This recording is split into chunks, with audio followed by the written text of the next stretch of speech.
Salut, c'est Sarah de Beauté Ratée et aujourd'hui on fait le teint pour de vrai. Enfin genre, il fait jour, il n'y a pas ma mère, donc normalement je vais pouvoir faire une vidéo correcte sur le teint. Donc moi je mets pas de base parce que les bases ça me saoule. Et j'ai pas spécialement une peau qui boit le fond de teint, etc. Donc moi ça reste assez correct. Donc je mets directement du fond de teint. Voilà, donc là j'ai pris le Cargo. Donc vous avez vu, le packaging il est plutôt rigolo, j'aime bien. Et puis voilà quoi, il est vraiment très bien. De toute façon j'en ai déjà parlé sur mon blog, donc voilà, pour le coup comme ça vous allez voir. La teinte c'est là que je mets, c'est pas la plus claire pour une fois. F40. Voilà, il n'y a pas écrit plus. Je crois que c'est la deuxième plus claire. Je vous en mettais une noisette, hein, une petite léchette sur le dos de la main.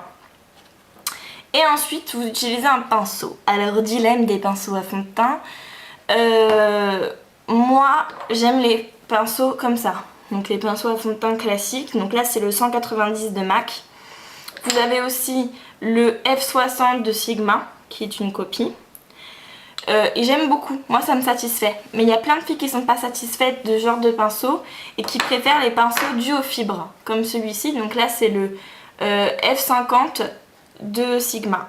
C'est à vous de choisir. Moi je trouve que le résultat avec ça est trop léger. J'aime le rendu avec ça. Après vous pouvez aussi utiliser vos doigts si vraiment vous n'avez pas du tout de pinceau, que ça vous saoule d'en acheter. Bon, ceci dit, celui de LF à 1€ n'est pas très mal et moi j'aime pas avoir des trucs sur les doigts. Bref, j'aime pas avoir les doigts pleins de maquillage et surtout de fond de teint. Bref, vous en prenez, donc là j'ai pris le 190 de chez MAC. Et donc moi, je commence par le centre du visage. Voilà, donc front, nez, menton. Et ensuite, je vais vers l'extérieur.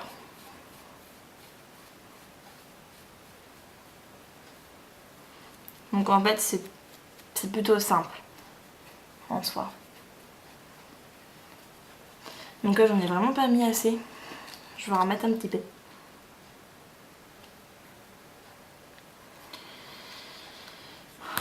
Vous en mettez autant que besoin. Bon, ça sert à rien d'en mettre une plâtrée entre nous.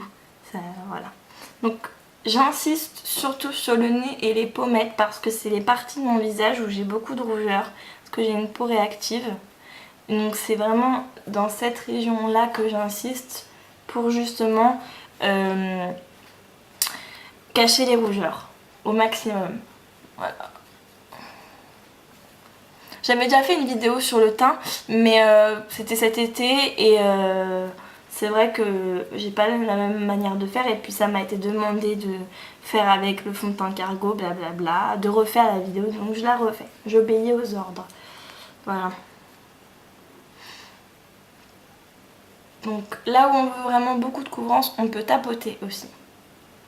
Quand on veut plus de couvrance. C'est faisable. Surtout, faites attention au creux du nez ici. D'accord, passez bien le pinceau dessus parce que souvent ça fait des petits pâtés sinon au cours de la journée. Pensez à la racine des cheveux, pensez aux oreilles, pensez au cou. D'accord. Normalement il n'y a pas de démarcation si vous avez bien choisi la couleur de votre fond de teint, mais c'est pas le cas de toutes les filles, donc je vous dis ça quoi. Et ensuite avec ce qu'il y a sur le pinceau, je passe sur les pommettes, les paupières, histoire de unifier la paupière. Voilà. Alors quand vous essayez un fond de teint, par exemple chez Sephora, moi je vous explique comment je fais. Je demande à la vendeuse de me démaquiller dans cette région-là, l'os de la mâchoire, et puis je teste le fond de teint ici, et je sors du magasin. Parce que les lumières sont trompeuses chez Sephora, et à la lumière du jour, en regardant dans le miroir, on voit la démarcation si c'est pas la bonne teinte. Donc si c'est trop foncé par exemple, on verra la démarcation entre le cou et la couche de fond de teint que vous avez mis ici. Ou bien si c'est trop clair, ce sera un peu gris. Ensuite, donc anti-cerne. Moi j'utilise le Full Cover de Make Up Forever, c'est plus un secret, n'est-ce pas? Donc hop, vous en mettez au niveau des cernes et sur toutes les petites imperfections.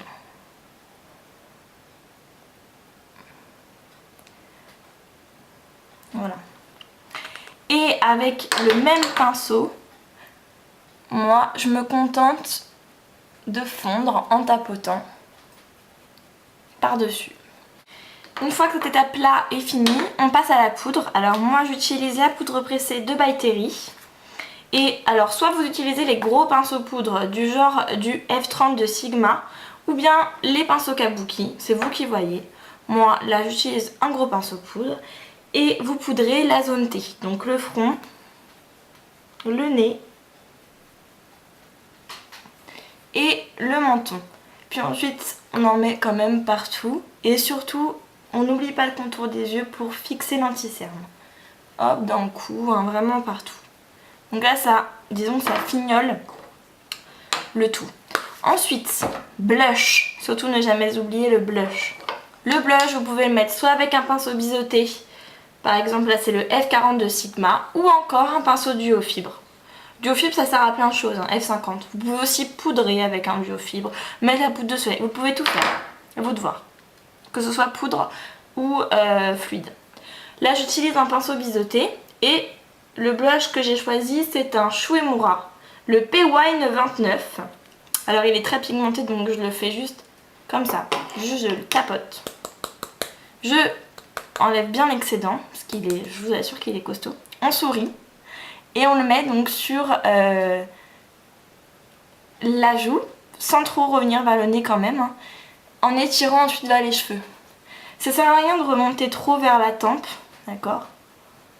Le mieux c'est de faire des mouvements assez amples et d'aller jusqu'aux cheveux.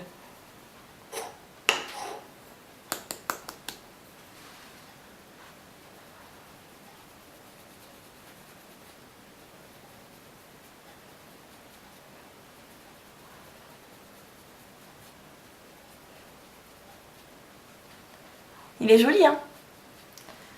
Voilà, pour les perfectionnistes, vous pouvez repasser un petit coup de gros pinceau poudre, histoire de fondre et que ce soit totalement parfait.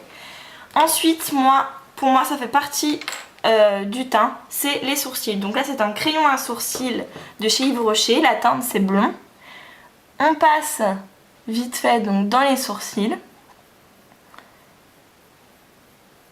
Moi j'insiste sur la queue. J'aime les sourcils qui sont vraiment bien définis. Donc après c'est une question de goût. Et ensuite donc avec une petite brosse à sourcils. Là c'est dans le crayon donc ça va vite. On fond.